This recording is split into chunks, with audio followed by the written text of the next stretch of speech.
One early morning, Percy was returning to the sheds to have a rest and a drink after shunting.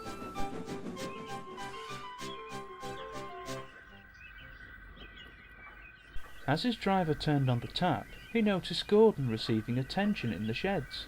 His fire wouldn't light. "I don't know what's wrong," sighed the firelighter. "There must be gremlins about." "What are gremlins?" asked Percy.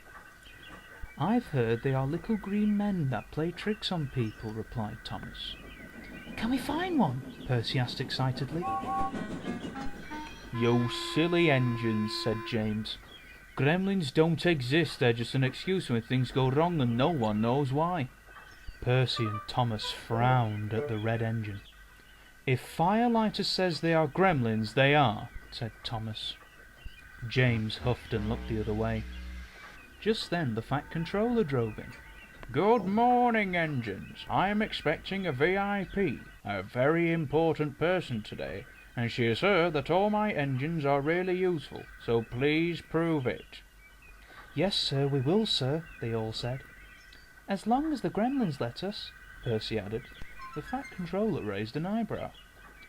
"What gremlins?"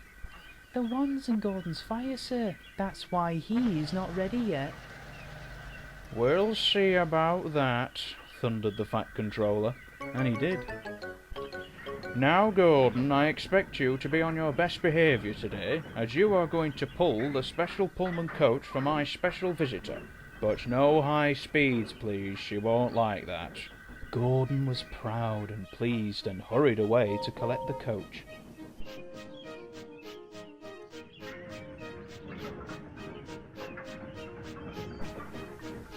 When he arrived at the yards, he found some workmen surrounding the coach. It was stuck by broken points. "There must be gremlins in the points," thought his driver. "What's the matter, Gordon? You're late." "Driver says there are gremlins in the points," puffed Gordon. "They must be everywhere," squeaked Percy, and rolled away.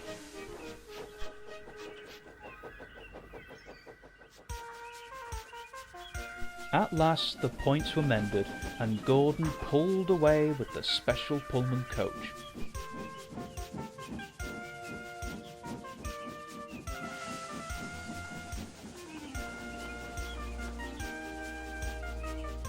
And was soon working hard to make up for lost time.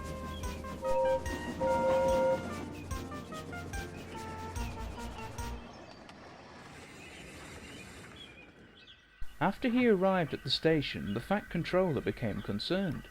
"Where's Thomas?" he wondered. "He's supposed to be bringing my visitor from the docks." Gordon sniffed. "Thomas isn't really useful if he's late." At last Thomas arrived.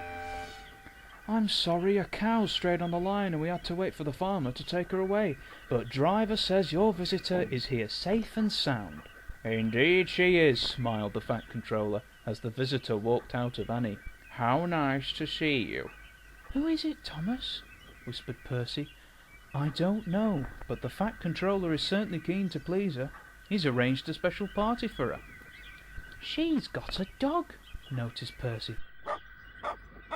"Come on, Thomas, you need a drink," replied his driver.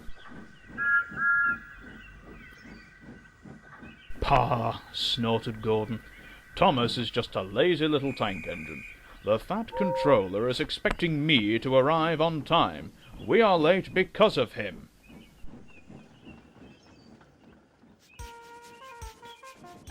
Gordon's driver decided to make up for lost time, but then he had a thought. "I think we better slow down. If we go too fast, it might make things uncomfortable for the VIP." But it did. She was taking a bath and the water was sloshing about all over the place. "Ouch!" she cried.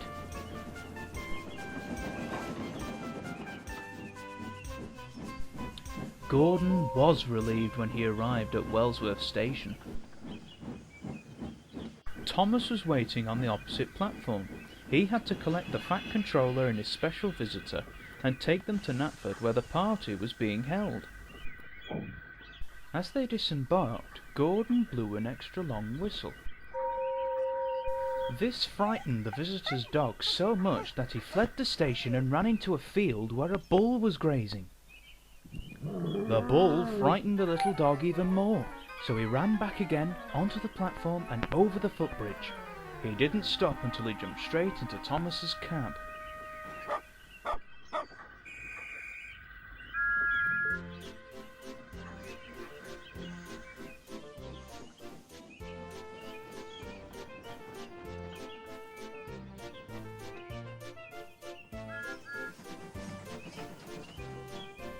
But the dog had a calm and wonderful journey, all the way to Knapford.